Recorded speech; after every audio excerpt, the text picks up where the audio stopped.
오늘은 미래에셋증권 김창건 이사님 자리해 주셨습니다. 여러분 인사 한번 드려보도록 할게요. 어서 오십시오. 네, 안녕하십니까. 반갑습니다. 반갑습니다. 네, 아니 저랑은 어제 컨퍼런스에서도 그러니까요. 네, 매일 보셨잖아요. 더 뭔가 반갑고 사실 어제 더 여쭤보고 싶은 것도 너무 많았었거든요. 네, 네. 오늘도 잘 부탁드리겠습니다. 부탁드리겠습니다. 네. 화면으로만 뵙다가 제가 이렇게 가까이서 뵐 수 있다니 영광입니다. 저희 인터넷 게임 업종 엄청 좋아하는데요. 궁금한 것도 많고요. 네, 오늘 네. 잘 부탁드립니다. 네. 부탁드리겠습니다. 자, 그럼 일단은 이 이야기부터 좀 해보고 싶어요. 인터넷 게임 업종도 이제 1분기 실적 발표가 임박했잖아요. 네, 네. 일단 분위기가 좀 어때요? 근데 어제도 참 말씀드렸지만 저도 매일매일 세미나를 여기저기 하는데 네. 말씀드리기 어려운 게 인터넷 기업들은 실적이 좋습니다. 근데 좋았던 게 어제 오늘 일은 아니고 계속 좋다 보니까 아, 잠시만요, 네. 이사님. 소리가 조금 덜 들리나 봐요. 그래서 네네. 마이크를 어떻게 할까요? 좀 앞으로 당겨 주시면 훨씬 잘 될 것 같아요. 네, 괜찮을까요? 이 정도면 됐을까요? 네, 됐다고 네네네. 하네요. 죄송합니다. 네. 그래서 인터넷 기업들 실적은 좋습니다. 근데 좋은데 사실은 어닝 서플라이즈라는 이야기도 많이 하시고요. 그래서 오늘은 아마 이제 개인 투자자분들께서 이 방송을 많이 보시는 걸로 알고 있기 때문에 네. 조금 이제 인터넷 기업들 실적을 어떻게 봐야 되고 기준이 당연히 좋을 건데 얼마만큼 좋아야 되고 어떤 기준으로 봐셔야 되는지 그걸 1분기 실적을 전제로 해서 조금 기준을 잡아드리는 말씀을 좀 해드리려고 하고 있어요. 그래서 좋습니다. 어쨌든 그때 말씀드린 것처럼 네이버 카카오가 참 좋은 기업이고 잘 되고 있고 주가도 좋다는 이야기는 그렇죠. 너도 나도들 하고 있는 부분이라서 자 그래서 이제 1분기 실적을 지금 앞두고 있는 상황인데요. 일단 컨센서스 기준을 했을 때 네이버 같은 경우에 요즘 대치동 강사님은 되게 딱 심플하게 말씀을 드려야 되잖아요. 30%를 보셔야 될 것 같아요. 그러니까 이거 컨센서스 기준 했을 때 이번 1분기 같은 경우에는 매출액 증가율이 이제 30%가 기준으로 보고 있다. 시장에서는 그렇게 네. 보시면 될 것 같고요. 어닝 서플라이스를 하려고 그러면은 최소한 35 이상은 가야겠죠. 그러니까 40% 정말 되면은 주가가 크게 오를 수 있는 실적이라고 보시면 될 것 같고요. 네. 말씀하신 것처럼 30% 밑에서 이래서 25라든지 20 정도가 되면은 사실 다른 업종에서는 20%만 하더라도 되게 좋은 실적인 엄청난 거잖아요. 거죠. 엄청난 네. 실적인데요. 네이버 같은 경우에는 지금 기대치가 30%, 그러니까 전년 동기 대비 1분기 매출액이 30% 정도 형성이 되어 있기 때문에요. 말씀드린 것처럼 그거를 좀 많이 넘어서 35나 40이 가면은 서플라이즈고 좋은 실적인 거고, 그리고 이제 25나 20만 되더라도 조금은 안 좋은 실적이다라고들 시장에서는 평가를 받을 수 있다. 이렇게 보시면 될 것 같고요. 네. 이익 같은 경우를 보시면은 이제 네이버 같은 경우에는 지금 한 3천억 정도 1분기에는 이제 기대치가 형성이 되어 있습니다. 그래서 그거에 맞춰서 그랑 마찬가지로 이제 보시면 될 거다라고 보시면 될 것 같고요. 자, 그리고 관심 많으신 요즘 주가도 워낙 좋은 카카오 같은 경우에도 이미 한 작년부터 매분기 좋은 실적, 어닝 서플라이즈 기록을 하고 있는데요. 카카오 같은 경우에는 1분기 기준에서 보시면 한 45%. 네. 엄청나네요. 네, 45%. 그러니까 전체 매출액의 45%가 이미 기대치가 그 정도 형성이 되어 있습니다. 그래서 말씀드린 것처럼 다른 제조업체들은 10% 20%만 하지만 그러니까 카카오 같은 경우에도 어닝 서플라이즈라고 불리려고 하면은 최소 50%를 넘어가는 55 이런 성장률이 나와야지만 이제 시장에서는 이제 그거를 좀 주가 상승 동력을 삼을 수 있을 정도의 좋은 실적이다라고 말씀드릴 수가 있을 것 같아요. 그리고 네. 영업이익 같은 경우에는 카카오는 이제 지금 한 1,560억 정도가 컨센서스가 형성이 되어 있거든요. 그러니까 1분기 같은 경우에. 네. 그래서 그거 기준에 서서 역시 맞춰서 보시면 될 거라고 보시면 될 것 같아요. 근데 이사님 보통 이렇게 애널리스트가 이렇게 말씀해 주시면 약간 느낌이 그거보다 좀 잘 나올 것 같아 아니면 좀 적게 나올 것 같아 이런 느낌이 오는데 이사님께서 네. 너무 차분하게 설명을 해주시니까 제가 아무리 그 느낌을 감지하려고 해도 감지를 잘 이제 못하겠어요. 말씀드린 것처럼 이제 저의 의견도 있지만은 네. 마켓이라는 건 여러 참여자가 있기 때문에 시장의 컨센서스 기대치가 아까 30, 45란 말씀을 드렸잖아요. 네. 그거 기준하셔서 보시면은 현재 수준에서는 그렇게 무리하지 않으실 거다. 그래서 기준을 그러니까 저희는 워낙 기대치가 높기 때문에 네. 이제 그런 기준을 조금 알고서 실적 발표를 좀 접근하셔야 될 것 같고요. 그다음에 또 하나 이제 보시면 이제 인터넷 기업들 같은 경우에 그거는 네이버, 카카오뿐만 아니라 아마존이나 페이스북 같은 미국의 인터넷 기업들도 분기 실적은 정말 큰 이벤트입니다. 왜냐하면 저희 특히나 이제 어떻게 보면 아까 뭐 건설업종 저도 설명 잘 들었지만 어떻게 네. 보면 건설업종은 과거에 어떠한 뭔가 궤적이 있고 사이클이 있는 산업인데 인터넷 산업 같은 경우에는 아무도 가보지 않은 길을 어떻게 보면 가야 되는 약간 보면 새로운 신대륙을 개척하는 거잖아요. 그러니까 지도가 없는 곳을 가다 보니까 결국은 그거를 갖다 확인할 수 있는 이벤트가 이제 분기 실적 발표인 거고요. 그래서 아마존 같이 큰 기업들도 실적 발표가 예상보다 좋으면 주가가 뭐 10%도 올라가고요. 뭐 10%도 빠질 수도 있습니다. 그래서 그런 분기 실적에서 함의하고 있는 이 회사들의 여러 지표들도 조금 사전에 조금 공부를 하셔서 이제 들어보시고 한번 또 한번 자기 생각을 정리하시면 상당히 투자에 도움이 될 것 같고요. 그거는 애널리스트뿐만 아니라 국내 기관 투자자든 외국인 투자자든 다 똑같이 네. 그 분기 실적이라는 이벤트를 통해서 그 기업에 대한 또 자기 생각을 다시 한번 정리하는 계기로 특히나 인터넷 기업들은 네. 가져가고 있습니다. 아니 지금 저희 실시간으로 채팅방에서도 쿠가다님께서 요즘에 뭐 카카오 택시도 타고 카카오로 투자도 하고 네이버도 마찬가지로 뭐 네이버 페이 이렇게 온라인으로 구매하는 그런 상황도 많잖아요. 네. 일단 당장 네이버 같은 경우에도 지금 모바일을 통해서 어떤 스마트 스토어 같은 부분들 어떻게 좀 진행이 되고 있나요? 그래서 그러면은 뭐 말씀하신 김에 네.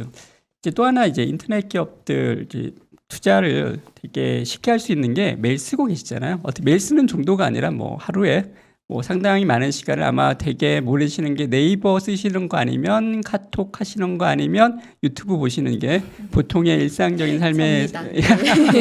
그런 거고 아까 말씀하신 것처럼 단순하게 그냥 보는 게 아니라 거기에서 이제 물건도 사고 팔고 여러 가지 행동을 하시기 때문에 가장 전문가는 사실은 여러분들이 인터넷 산업 분석의 최고 전문가시죠. 그래서 저희 집에서도 저는 저희 집사람에게 인터넷 쇼핑 쪽은 많이 이제 자문을 구합니다. 저보다 훨씬 구매를 많이 하고 있기 때문에. 그래서 제가 이 보여드리는 자료는 요 하나 가지고 지금 또 관심 많으신 주식 중에 하나가 뭐 미국 뉴욕 증시에 상장이 되어 있는 쿠팡도 되게들 관심들이 많으신 것 같아요. 그래서 같이 한번 저는 이제 인터넷 산업 같은 경우에는 생활의 발견이라고 말씀을 드리고 있는데요. 네. 한번 그래서 접근할 수 있는 기준을 한번 말씀을 드릴게요. 자, 이걸 보고 계시는 거는 1월 달에 전자상거래 시장이 전년 동월 대비 22%가 늘어났습니다. 네. 22%. 그러니까 어쨌든 소비 산업 자체가 22% 늘어나는 건 되게 큰 성장률인 거고요. 그래서 1월 기준 했을 때 한 30% 정도의 전체 우리나라 소비 중에 30% 정도를 인터넷에서 구매를 하고 있습니다. 현재는 인터넷에서 구매를 하고 있습니다. 즉, 세 개 중에 하나는 인터넷에서 사고 있는 거죠. 그래서 감을 잡으시면 세 개 중에 하나가 현재 인터넷에서 사는 게 현재 상황이라고 보시면 될 것 같고요. 네. 나나 내 주변 사람들이 세 개 중에 하나를 얼마만큼 넘어서 살 건지 또 이렇게 좀 체감적으로 보실 필요가 있고요. 시장은 22% 성장을 했는데 보시면 지금 1위를 하고 있는 네이버는 전년 동월 대비 65% 결제 금액이 증가를 했거든요. 와. YOY로. 그리고 이제 쿠팡은 68%가 증가를 했습니다. 그래서 지금 시장 대비 3배 빠른 성장을 하고 있다라고 보시면 될 것 같은데요. 그리고 뭐 많은 분들이 아시겠지만은 지금 네이버 같은 회사는 쿠팡하고 이제 1위, 2위를 겨룬다고 하지만은 상당히 조금 결이 다른 부분이 있습니다. 네이버는 C2C 기업입니다. 알고 계시는 것처럼 중개만 해주는 고 수수료만 받고 관련된 광고를 전자상거래 수익을 참고 있고요. 그리고 네이버는 그래서 C2C인데 상당히 많은 부분이 주로 내구재가 많죠. 그러니까 여러분들이 조금 가격 비교라든지 상품의 정보를 조금 더 알고서 사야 되는, 그러니까 배송보다는 그런 것들이 가격이라든지 이런 것들이 중요한 내구재들, 뭐 옷 같은 거, 화장품 같은 거 여러 가지 등등을 사고 있다고 보시면 될 것 같고요. 근데 네. 쿠팡 같은 경우에는 아시다시피 이제 대부분이 B2C라고 해서 자기가 창고에 재고를 갖고 있다가 여러분들이 밤늦게 주문하시게 되면은 아침 일찍 배송해 주는 건데요. 그래서 쿠팡 같은 경우에서 주로 사시는 거는 이제 공산품이나 신선 식품이라든지 이런 것들이 대부분 많기 때문에 사실 지금 드리고자 하는 말씀은 네이버랑 쿠팡이 직접 맞닥뜨리지는 않고는 있죠. 왜냐하면 각각의 영역에서. 그래서 네이버의 경쟁자는 알고 계시는 11번가 그리고 뭐 옥션 지마켓 같은 회사들이 네이버의 경쟁자인 거고요. 네. 쿠팡의 경쟁자 같은 경우에는 잘 아시는 이제 요즘 마켓컬리 그리고 이제 쓱다큼, 이마트 그리고 뭐 롯데온 같은 회사들입니다. 자, 제가 이 말씀을 좀 구구절절히 설명을 드리는 것은 그래서 저는 집에 갈 때 항상 아파트 들어갈 때 이제 그 아침에 나갈 때 보면은 이제 배송 상자들이 어떤 게 와 있느냐 이렇게 쭉 보는데요. 네. 자, 여러분들이 아마 지금 요 지표를 보시면은 1월 기준 지금 네이버와 쿠팡이 시장 대비 3배를 성장하고 있기 때문에 지금 이 그래프를 보시게 되면은 지금 우리나라 같은 경우에 올해 들어서 네이버 그러니까 지금 이제 C2C 쪽으로는 네이버의 시장 점유율이 더 빨리 올라가고 있고 B2C 쪽 같은 경우에는 쿠팡의 시장 점유율이 더 빠르게 올라가고 있기 때문에 사실 나머지 기업들은 역으로 보시면은 상당히 시장은 좋지만 힘들다는 걸 알 수 있을 것 같아요. 그래서 자, 이 말씀을 또 드리는 이유도 말씀드린 것처럼 자, 그래서 나나 내 주변 사람들이 어디서 구매하는지 점점점 쿠팡과 네이버의 구매를 많이 하는지 아니면 뭐 쓱다큰 같은 데로 가는 모습이 있는지는 저보다도 소비자인 여러분들이 더 잘 아실 수가 있잖아요. 자, 그렇게 해서 이제 이렇게 파악을 하시면은 사실은 그게 쿠팡에 투자를 하실 수도 있고 네. 네이버에 투자를 하실 수도 있는 그런 단초가 되기 때문에요. 그래서 말씀드린 것처럼 이렇게 일단은 두 눈 겹치지가 않고요. 근데 이제 최근 들어서 네이버에 이제 이마트가 들어왔지 않습니까? 그래서 만약에 내가 네이버를 통해서 이마트에 있는 신성식품을 사고 있는 자기 자신을 발견하게 되면은 쿠팡한테는 나쁜 일이 생기는 거고 그러지 않고 계속 쿠팡에서 구매하면 쿠팡이 계속 잘 되는 거겠죠. 그건 아마 저보다도 이제 소비자인 여러분들이 직접 주식을 갖고 있으시면 좀 더 관심 있게 보시면 빠르게 더 알 수 있는 몸으로 체득할 수 있는 부분도 있는 것 같습니다. 네. 그 이마트가 네이버에 들어갔다고 하셨는데요. 카카오톡에도 들어갔잖아요. 카카오에 들어간 지 꽤 됐죠. 아, 네, 그러면은 네네. 이마트는 지금 네이버에도 들어가고 카카오에도 들어가고 이런 상황인 건가요? 그렇습니다. 네. 그거는 이제 네이버 같은 경우에는 스마트 스토어라고 해서요. 그러니까 스마트 스토어라는 것도 의미가 이제 약간 헷갈리는 게 뭐냐면은 제가 이제 만약에 이제 김창곤닷컴을 만들었잖아요. 그럼 쿠팡에 들어가도 되고요. 네이버에 들어가도 되고요. 11번가에 들어가도 돼요. 그러니까 많은 곳에 노출하면 많이 팔릴 수 있는 기회를 얻을 수 있지 않습니까? 그래서 자기만 원하면은 그렇게 여러 군데에다가 올려도 되고요. 또 그런 걸 대행해 주는 회사도 있어요. 그래서 말씀하신 건데 이제 여기서 중요한 거는 사람들이 어디서 상품을 검색해서 구매를 하느냐인데요. 우리나라 같은 경우에는 거의 70% 가까이가 네이버를 일단 우선적으로 경유하셔서 상품 구매가 이루어집니다. 그래서 생각해 보시면은 자, 여러분들이 뭔가 나 그래 이번 주에 뭐 예를 들어서 이 마우스를 하나 사야겠다라고 마음을 먹으시면 첫 번째 하는 행동 네이버에서 마우스를 치고 있는 자신을 발견하실 수가 있잖아요. 그러니까 저부터도 그러니까 네. 결국에는 뭐 11번가나 쿠팡이나 다른 이마트나 다른 곳으로 간다고 해도 일단 네이버를 거치는 것 같아요. 그렇죠. 일단은 네. 다른 사이트에서 구매를 하시거나 심지어는 오프라인에서 구매를 하셨더라도 네이버에서 일단 한번 찾아보고 일단 사시는 게 일반적인 사람들의 행동인 거죠. 그런 것들이 사실은 알게 모르게 쌓이면서 여러분들의 행동은 이미 정해져 있는 부분이 꽤 있기 때문에 네이버에 보시면 시장 점유율이 계속 올라가고 있고요. 네. 쿠팡도 쉽게 빠른 배송이라는 큰 무기를 갖고 있지만은 이제 C2C 쪽에는 지금 생각보다는 그렇게 원하는 빠른 속도로 들어가기가 조금 힘들어 있는 상황이다라고 보시면 될 것 같아요. 여기 이 네이버가 점유율을 많이 빼앗고 쿠팡도 많이 빼앗아서 다른 애들도 힘들겠지만 네이버와 쿠팡의 신경전도 꽤 있겠네요. 그렇습니다. 결국은 어떻게 보면은 쿠팡도 대부분이 B2C, 많은 부분이 B2C긴 하지만은 C2C 쪽을 확장하려고, 그러니까 작은 상인들도 자기의 이제 물류 같은 것들을 이용해서 줄 테니까 뭐 팔라고 이제 그리고 이제 수수료라든가 여러 가지 정책적에서 이제 쿠팡도 C2C 쪽으로 확장을 하려고 하고 있고요.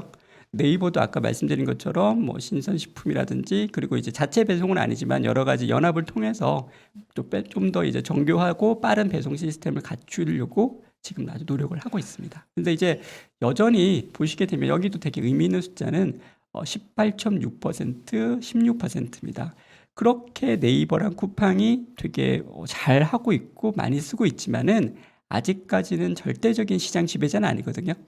그래서 거의 뭐 아마존 같은 경우에 거의 50% 가깝고 그다음에 뭐 알리바바 같은 경우에는 뭐 70% 가까운 시장 점유율을 갖고 있지만은 여전히 그래서 제가 볼 때는 상당 기간은 이 두 회사는 이 시장 점유율이 뭐 30% 40%될 때까지는 되게 빠른 성장을 할 것 같고요. 그래서 근데 이제 참 이런 말을 말씀드리기도 좀 어려운 게 그러면은 역으로 다른 기업들이 어려질 수도 있는 부분이 있고 근데 이제 네. 그분들도 지금 지지 않기 위해서 노력을 하고 있는 거니까 제가 말씀드린 것처럼 투자라는 게 사실 특히 인터넷 기업들은 생활 속에 있는 거기 때문에 뭐 어떻게든 매일매일 구매하시면서 뭐 이렇게 느끼시는 것들은 분명히 쉽게 저보다 더 체득하실 수 있지 않을까 생각하고 있습니다. 네. 그리고 이어서 이 내용 좀 이따가 웹툰 관련된 내용도 좀 다뤄주실 건지 모르겠는데 네네네. 일본에서 제이제이님도 일본에서 라인이 문제가 있는 것 같던데 아마 최근에 개인정보 유출 때문에 그 약간 이야기가 나왔던 걸로 알고 네네네네. 있는데 그것 때문에 신뢰 회복이나 이런 부분은 괜찮을지 좀 물어보시는 것 같거든요. 네네네. 일단은 되게 그 라인 같은 경우는 제가 느끼고 있는 거는 그렇습니다. 이제 사실 최근에 이제 3월 1일자로 그 제트홀딩스의 일대 주주가 네. 네이버가 되면서 조금 이제 일본 쪽에서는 뭐 되게 조금 싫어하시는 부분이 분명히 생긴 것 같기는 해요. 그래서 이제 그 부분도 있고 근데 이제 이렇게 보시면 될 것 같아요. 뭐 우리로 치면 롯데 같은 회사죠. 그래서 어떻게 보면 뭐 약간 외국 회사 같기도 하고 어떻게 보면은 뭐 우리나라 회사 같은 그런 건데요. 근데 결론적으로 보면은 제가 뭐 여러 일본의 뭐 매체들이라든지 인터뷰라든지 해보면은 대부분의 국민들은 라인 자체를 일본의 기업이라 생각을 하고 있고요. 특히나 일본에 부족했던 소프트웨어 산업을 좀 해외에서 경쟁력을 가지고 있는 그래서 대만이라든지 태국 같은 경우에 시장 점유율을 갖고 있는 기업이라 생각을 하고 있기 때문에 네. 이런 부분들은 그렇게 현재로서는 우려를 안 하셔도 될 거라고 보고 있고요. 특히 이제 라인에서는 한국에 있던 데이터들을 9월까지 전체를 다 일본으로 옮기기로 했습니다. 그래서 그렇게 지금 현재는 좀 최근 들어서는 기사가 조금 이제 이번 주 지난주부터는 거의 안 보이는 것 같아요. 그 관련돼서는. 그래요? 네네네. 아니 아까 PPT 화면 넘기시는 거 보니까 글로벌 커머스 플랫폼 관련해서도 또 네이버로 풀어주신 내용이 있는 것 같아서 네네네. 좀 편하게 준비하신 내용 말씀해 주시면 좋을 것 같아요. 네네네. 그 조금 이제 아까 이제 조금 약간 실적에 대한 부분 네. 그리고 이제 커머스에 대한 부분을 가지고 조금 말씀을 드렸던 것 같고요. 자, 그러면 조금 이 기업들이 지금 뭘 어떻게 하고 있느냐라고 보시면 될 것 같은데, 자, 크게 보시면은 네이버나 카카오는 지난 20년간 철저하게 이제 국내용이었죠. 이제 국내용이었다고 폄하받을 수도 있지만은 전 세계적으로 보시게 되면은 자국의 인터넷 플랫폼을 가지고 있는 나라는 지금 미국, 중국, 러시아, 한국밖에 없습니다. 다 나머지는 미국 기업들을 중심으로 형성이 되어 있죠. 일본만 네. 하더라도 그렇고요. 다른 아시아 같은 경우에도 페이스북이라든지 뭐 이제 뭐 이런 것들을 쓰고 있는 상황인데요. 우리나라가 되게 특이하게 특히 중국 같은 경우에는 어떻게 보면 뭐 아예 못 들어오게 서버 자체를 운영을 못하게 막았지만은 우리는 그런 건 아니었고요. 어쨌든 우리의 경쟁력을 가지고 20년간 우리 국민에 맞춰 가지고 발전을 해왔는데 자, 지금 네이버와 카카오 같은 경우에는 약간 뭔가 변곡점에 서 있다고 보시면 될 것 같아요. 무슨 말씀이냐면 드디어 해외로 나갈 어느 정도 준비를 끝내고 특히 이제 한 2019년부터 2020년 올해 그리고 내년까지 해서 해외를 상당히 적극적으로 이제 한번 진출해 보려고 특히 이제 조금 미국 인터넷 기업들의 영향력이 좀 덜한 그리고 중국과는 좀 정치적으로 약간 대치되고 있는 일본을 포함해서 그다음에 이제 동남아시아 쪽에 적극적으로 이제 진출을 할 준비가 됐다라고 보시면 될 것 같은데요. 자, 그래서 보여드리고 있는 네. 이 그래프는 네이버가 일단 지금 1차적으로 생각하고 있는 것은 이제 커머스 쪽입니다. 커머스 쪽에 네이버는 이제 네이버가 제트홀딩스의 이제 1대 주주가 됐고요. 그래서 사실상 야후 재팬이나 조조타운과 같은 라인들 모두 다 어떻게 보면 관계 회사가 돼버린 거죠. 실제로 작년에 이제 공시를 하게 난 거를 보면 제트홀딩스가 공시를 작년 8월 달에 한 걸 보면은 앞으로 지금 제톨링스의 모든 데이터베이스, 그다음에 결제 서비스, 마케팅 같은 것들을 네이버랑 공동으로 한다라고 발표를 했고요. 자, 쉽게 생각하시면은 정치적인 문제는 있을 수 있지만은 이제 한 6월 달부터는 네이버의 스마트 스토어에 물건을 올리면요, 라인에 노출이 되게 돼 있습니다. 그러니까 우리나라에서 물건을 올리지만은 이게 라인에도 노출이 돼서 만약에 일본에서 구매하신 분이 생기면은 이제 네이버가 직접 일본의 가정에다가 배송을 하게 되는 거고요. 장기적으로 보시게 되면은 이런 야후 재팬이나 조조타운에 있는 물건들도 네이버에 뭐 아직까지 지금은 뭐 약간 정치적인 거기 때문에 약간 네. 뭐 현재는 어떨지 모르지만은 할 수도 있고요. 이렇게 만들어지는 물류라든지 데이터베이스, 상품에 대한 데이터베이스가 결국은 일본뿐만 아니라 아시아 전반적으로도 간다라고 보시면 될 것 같고요. 근데 단순하게 커머스만을 갖다가 준비를 하고 있는 게 아니고요. 여기 제톨링스의 또 다른 일대 주주인 소프트뱅크의 우리 손정희 회장님은 늘 말씀하시는 게 AI죠. AI가 모든 거고 AI가 미래라는 거고요. 자, 이렇게 여러 가지 만들어지는 데이터를 통해서 사실은 아직은 있지 않은 AI를 통한 새로운 비즈니스 모델을 일본과 아시아 중심으로 만들어내자라는 게 큰 포부를 가지고 있다라고 보시면 될 것 같아요. 그리고 이제 네이버는 이런 말씀드린 것처럼 이제 커머스 쪽을 일단은 가시적인 걸 보여드리고 있을 뿐만 아니라 콘텐츠 쪽도 보면은 이제 지금 뭐 이 네이버 웹툰 같은 경우가 이미 회사 자체가 미국 법인이 됐고요. 네. 그리고 이 회사는 지금 미국이라든지 유럽, 뭐 남미, 아시아, 일본 등등 해서 전 세계적으로 웹툰 서비스를 하고 있고요. 최근에 이제 와패드라는 회사도 인수를 하고 있고요.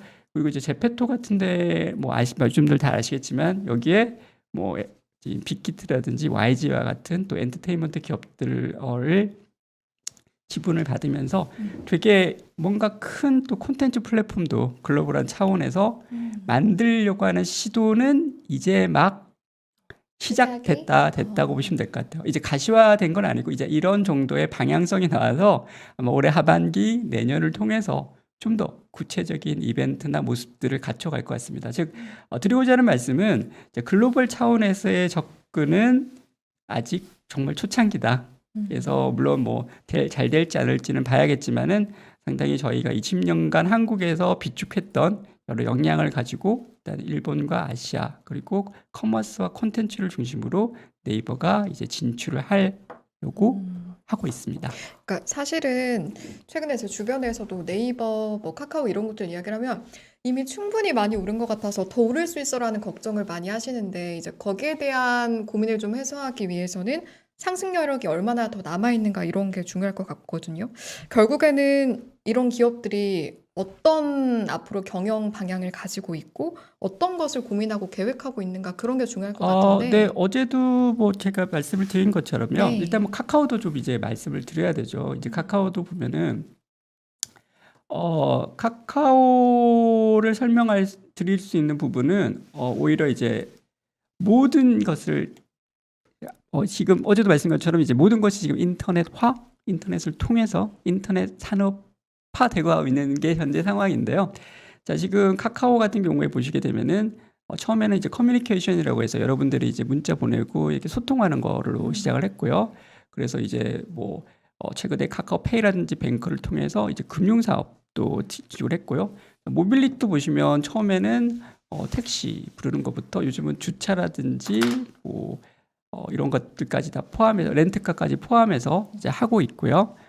그리고 이제 카카오 엔터테인먼트 같은 경우에는 이제 실제로 이제 그러니까 영상물도 만들고 거기에 이제 출연할 수 있는 배우도 소속이 되어 있고 원천적인 컨텐츠가 되는 웹툰 같은 것도 가지고 있는 거고요. 네. 자, 그런 것들을 사실은 지금 말고도 이제 앞으로 많이 인터넷을 통해서 할 수 있는 많은 것들을 모든 걸 갖다가 이제 하나의 큰 생태계를 구축한다고 이제 하고 있고요.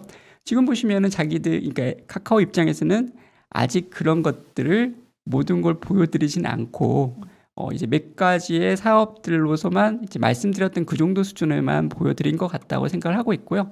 더 많은 이제 인터넷 관련된 비즈니스들을 이제 추가를 하려고 노력하고 있고 최근 들어서 보시면 카카오도 커머스 쪽에서 상당히 또 집중하셔서 이제 사업을 조금 확대한 모습을 또 보여드리고 있는 상황이죠. 네. 카카오 관련해서 이제 준비하신 내용도 들어보겠지만 그 전에 또 제가 알기로는 15일에 액면 분할이 있는 걸로 알고 있어서 카카오가 네네네네. 맞습니까? 그래서 아까 시청자분들께서도 그 이후에 주가는 좀 어떻게 될지 궁금하시던데 그 전에 뭐 삼성전자나 네이버는 액면 분할 이후에 좀 약간 조정 기간도 있었던 걸로 기억이 네네네네네. 나서요. 어떨까요? 뭐 마침 제가 예전에 그거 관련돼서 좀 이건 아니지만은 뭐 네. 조금 그 리포트를 많이 써봤는데요. 결론적으로 제 생각을 말씀드리면은 이거는 뭐 어쨌든 특정하게 인터넷 산업에 대한 부분은 아니고 시장 전체적인 부분이긴 하지만은 원칙적으로 액면 분할이 주가에 영향을 미치지는 않습니다. 하지만 과거에도 보면은 좋은 주가 흐름을 보이고 있고 그다음에 밝은 그다음에 어떤 특정한 좋은 이벤트를 앞두고 있는 경우에는 상당히 주가를 올리는 요소가 되곤 합니다. 왜냐하면은 일단 지금 50만 원짜리 주가가 일단 당장 10만 원짜리 주가로 되는 거거든요. 그러니까 소위 착시 현상이 일어날 수도 있고요. 결국은 내가 50만 원이 없어서 못 사는 사람도 10만 원만 있으면 살 수 있다라는 개념이 될 수도 있는 부분이거든요. 그래서 지금 이론과는 다르게 특히 지금 카카오는 상당히 긍정적인 실적 발표를 앞두고 있고요. 마침 또 그 15일 날이 그 코인베이스라고 해서 이제 또 요즘 카카오가 또 각광을 받고 있는 이유 중에 하나인 비트코인 관련돼 있는 그 두나무랑 또 피어라고 할 수 있는 그 회사 상장도 있기 때문에 저는 조금 상당히 이론과는 다르게 이번에 카카오의 액면 분할은 좀 긍정적인 변수가 될 수 있는 가능성이 높지 않을까 그렇게 생각을 하고 있습니다. 알겠습니다. 자, 그럼 준비하신 내용 다시 이제 순서대로 읽어볼게요. 네네네. 뭐 어쨌든 이 네이버랑 카카오를 뭐 하루 아침에 뭐 짧은 시간에 모든 걸 설명드릴 수는 없고요. 그래서 지금 어쨌든 말씀드린 게 처음에는 1분기 실적에 대한 어떤 기준으로 보셔야 되는 거 말씀을 드렸고 이제 커머스를 설명드리면서 어떻게 내 생활 속에서 인터넷 기업 투자를 한번 접근하시면 좋을지도 말씀드렸고 네. 조금 더 큰 그림으로 이제 네이버에 이제 구상하고 있는 사업 계획을 말씀드린 것 같고 이제 카카오 쪽을 조금 더 설명을 드려야 될 것 같다고 생각을 네. 하고 있는데요. 지금 그 말씀드렸던 이제 카카오뱅크라든지 카카오페이의 순 이용자 추이입니다. 즉 가장 유니크하게 카카오뱅크나 카카오페이를 쓰고 있는 사람을 보여드리는 그래프인데요. 정말 놀라운 정도의 각도로 사용자가 와, 최근에 증가하는 걸 보여드리고 그러게요. 있습니다. 네. 자, 이분들이 사용자가 늘어난 거지 아직까지 매출이 이렇게 늘지는 않고요.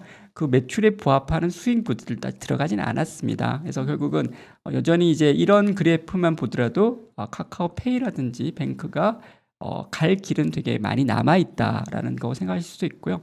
자, 그리고 카카오가 상당히 이제 큰 의미의 해외에서의 성과를 보이고 있는 게 이제 피코마라고 하는 카카오 재팬이 일본에서 서비스하고 있는 웹툰 서비스인데요. 자, 보시면은 이게 절대 금액으로도 보시면 거의 분기에 이제 1,500억 정도 와. 절대 금액으로 하고 있고요.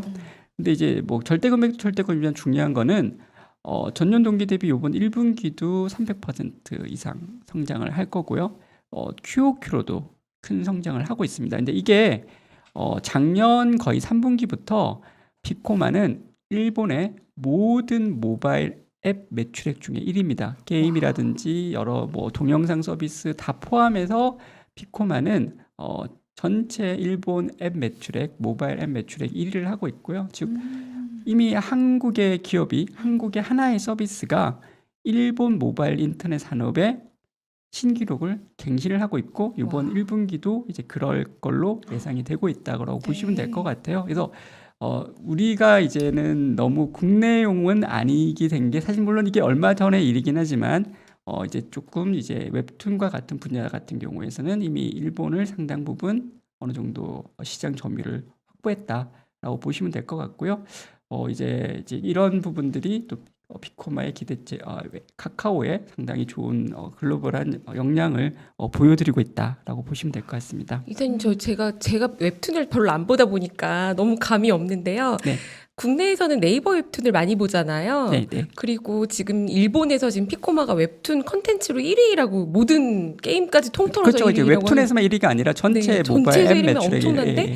그럼 일본에서는 몇 명 정도의 유저가 예를 들어 뭐 그런 숫자가 있을까요? 월 얼마 정도를 쓰면 저런 매출액이 나오는 걸까요? 네네네. 정리를 한 게 되게 작년에 거기 관련된 리포트를 많이 썼고요. 근데 생각보다는 MAU가 막 몇 천만 명 되지는 않습니다. 한 5, 600만 명 수준이라고 보시면 될 것 같은데요. 네. 근데 그분들이 되게 로열티 있게 많은 돈을 쓰고 있다고 보시면 될 것 같아요. 몇만 원씩 쓰는 건가요? 몇만 원까지는 안 되죠. 아직까지는 월로 보시게 되면은 한 900억 정도 수준이니까요.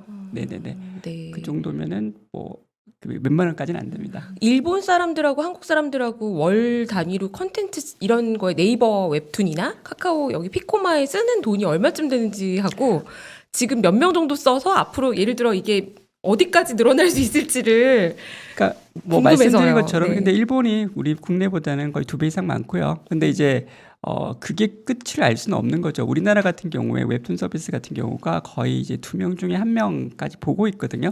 근데 이제 아까 말씀드린 것처럼 일본은 아직 5, 600만 명 수준이니까 뭐 한국 수준만큼 올라온다 그러면은 뭐 10배 커질 수 있겠죠. 근데 그거는 저희가 예단할 수는 없는 거고요. 그래서 인터넷 쪽 기업들은 특히 이제 저도 이제 분석을 드릴 때 예측보다는 업데이트를 열심히 하라고 말씀드리거든요. 왜냐하면 이게 어디까지 갈지는 사실은 매월 매분기 따라갈 수밖에 없고 그런 것들을 확인할 수 있는 분기 실적이 상당히 의미가 있다라고 볼 수밖에 없는 거죠. 왜냐하면 아무도 사실 그렇게 예측을 할 수 있는 건 아니지 않습니까? 그래서 저도 그렇고 열심히 제가 전문가로 해줄 수 있는 일은 열심히 조금 그런 지표를 발견해서 빨리빨리 업데이트 해드리려고 노력을 하고 있습니다. 네. 저희가 네이버랑 카카오 이야기 지금 계속해서 함께 해오고 있는데 워낙 이제 두 곳 다 다양한 걸 하다 보니까 전체 매출에서 각 부문별로는 네. 어떻게 좀 비율이 되나 그런 것도 궁금하더라고요. 네. 저도 딱 궁금했는데 세희님께서 질문해 주셨어요. 네. 이게 그 네이버 카카오 같은 경우에는 매출 구성도 좀 복잡한 편이에요. 왜냐하면은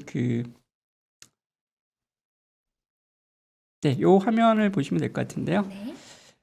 그것도 많이 좀 변화가 있습니다. 지금 이제 2019년도까지 보시면은 네이버 같은 경우에는 가장 매출이 컸고 거의 50% 가까이 됐던 게 바로 검색 광고입니다. 검색을 통해서 나오는 광고였고요.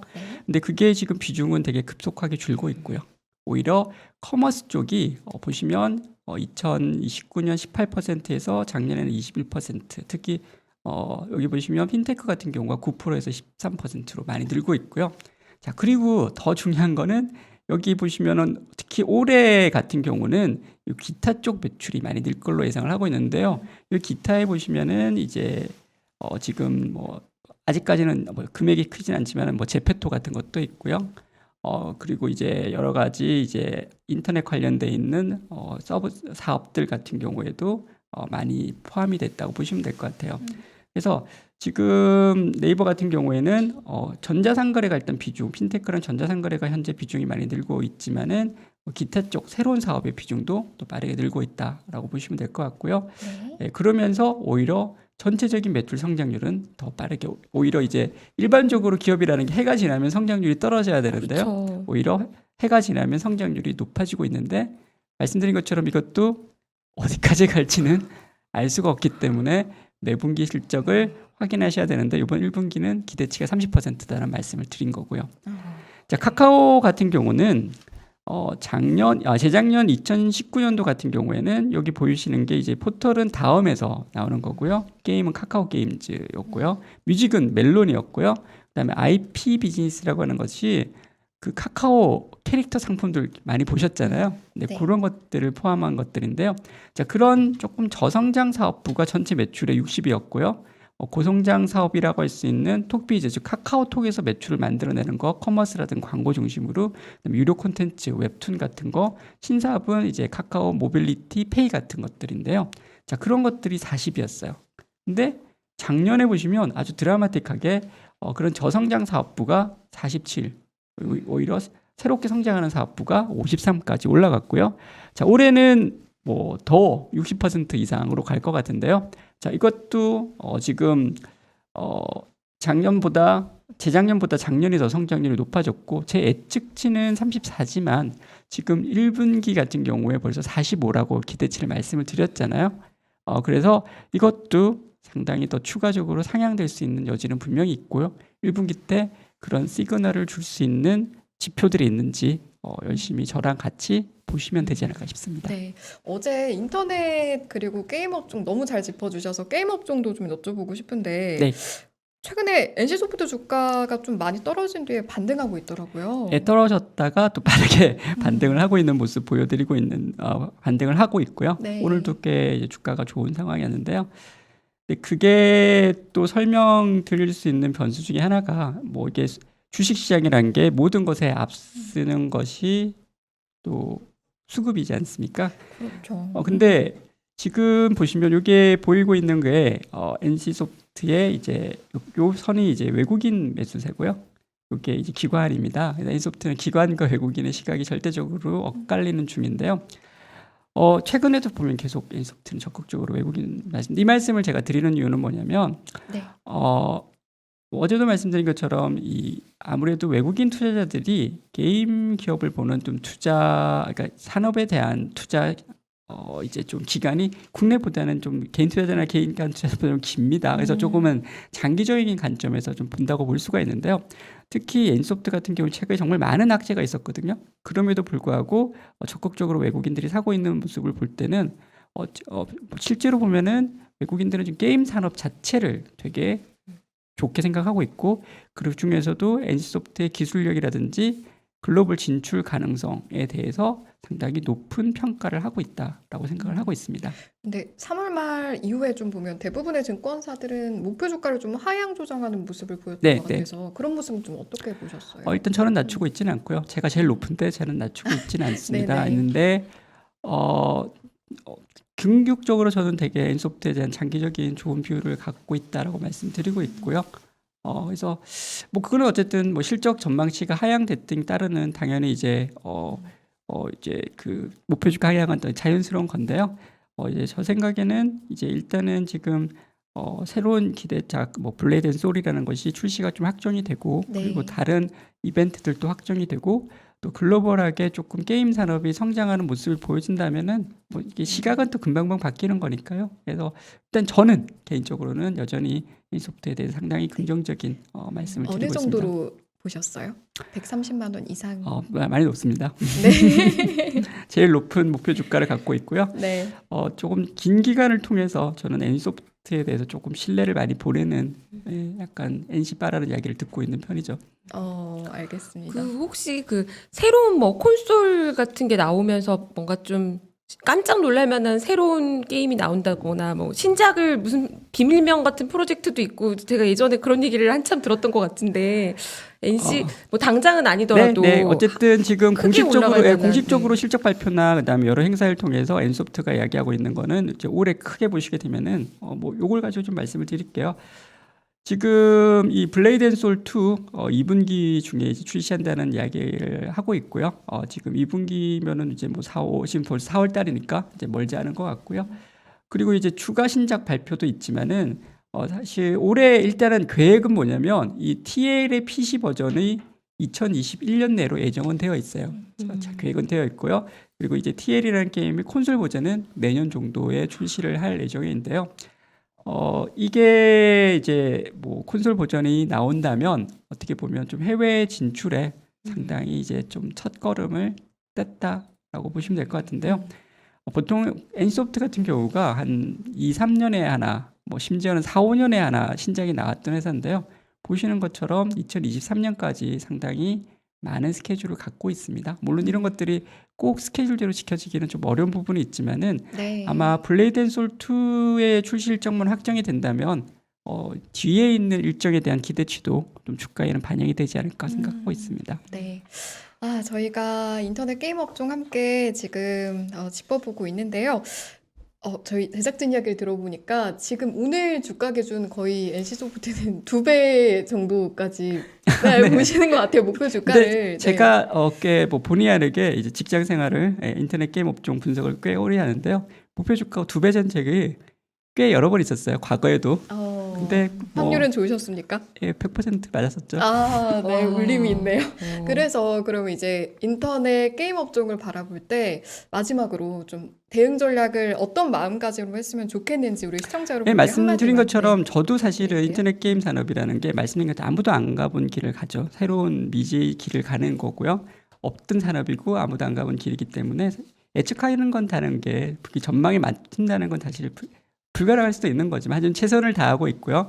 근데 여러분들도 마찬가지 아까 제가 여러 가지 이제 팁도 드린 이유는 뭐냐면 생활에 하고 있고 게임 같은 것도 뭐 많은 주변의 사람들이 하고 있는 거기 때문에 오히려 이제 투자를 하신다면은 좀 더 관심을 가지고 확인하실 수 있는 길들은 되게 많이 열려 있는 것 같아요. 그래서 말씀드린 것처럼 뭐 너무 큰 그림을 가지고 따라가는 것도 분명히 맞지만은 이런 작은 변수들을 업데이트를 많이 하려고 그것도 이제 충분히 하시려면 할 수 있는 산업이기 때문에 네. 뭐 바이오나 반도체 같은 거는 사실 저희가 어디 있는지 뭐 어떻게 되는지 알 수 없지만은 인터넷과 게임은 정말 생활 속에 있는 그리고 늘 쓰시는 심지어는 아주 많이 쓰시는 그런 산업이기 때문에 업데이트 한번 열심히 같이 해보시는 게 어떻습니까 생각하고 네. 있습니다. 저 마지막으로 저도 하나만 질문 드리고 그럼요. 싶은 게요. 네. 그 네이버와 카카오 아까 매출의 구성, 사업 비즈니스 설명해 주신 게 너무 좋았어요. 그런데 너무 많은 영역을 어떻게 보면 쇼핑, 금융, 웹 컨텐츠 그리고 국내뿐만 아니라 해외 이렇게 하니까 사실 그거를 업데이트 한다는 게 저희가 너무 많은 업데이트를 해야 될 것 같은 거예요. 그래서 사실은 저 같은 사람이 이제 그런 거를 하기 위해서 있는 것 같고요. 네. 그래서 제가 물론, 궁금한 예, 거는 예, 예. 예, 네이버가 지금 근 1, 2년간 그리고 카카오가 앞으로 1, 2년간 뭐를 가장 어떤 분야를 예를 들어 쇼핑이냐 뱅킹이냐 지금은 뭐. 이제 말씀드린 네. 그런 쪽에서 어쨌든 중요한 거 있고 안 중요한 거 있고 매출 아까 자체 실적 자체 가장 영향을 주고 있는 거는 커머스랑 광고예요. 그거는 네이버나 카카오나 공이 그렇고 있고요. 그리고 조금 많이 커지고 있는 쪽은 웹툰 쪽이 되게 네. 조금 빠르게 올라가고 있고요. 그러면은 엄마나 제가 아니면 동생이나 네. 뭐 애들이 뭐를 어디서 많이 사는지를 일단은 제일 열심히 봐야겠네요. 아마 충분히 파악하실 수 있지 않을까 생각하고 네. 있고요. 아마 가족 회의 한번 하셔가지고 네. 하시면 아마 투자 종목이 나올 것 같습니다. 네. 다른 어떤 종목보다 일상에서 잘 관찰함으로써 많은 것들을 좀 가져갈 수 있지 않을까? 재미있게 투자할 이런 수 있을 생각이 것 들어요. 같아요. 네네 네. 그거는 아마 친척 한 20명 모으셔가지고 가족 회의 하시면 20명이요. 네. 뭐 20명이 어쨌든 코로나 풀려야 그건 안 되겠네. 온라인으로 하셔서 한번 뭐 그런 거 의견 모으시는 것도 되게 뭐 충분히 가능한 저보다도 훨씬 더 좋게 좋은 종목을 발굴하실 수 있지 않을까 생각합니다. 네. 감사합니다. 고맙습니다. 네.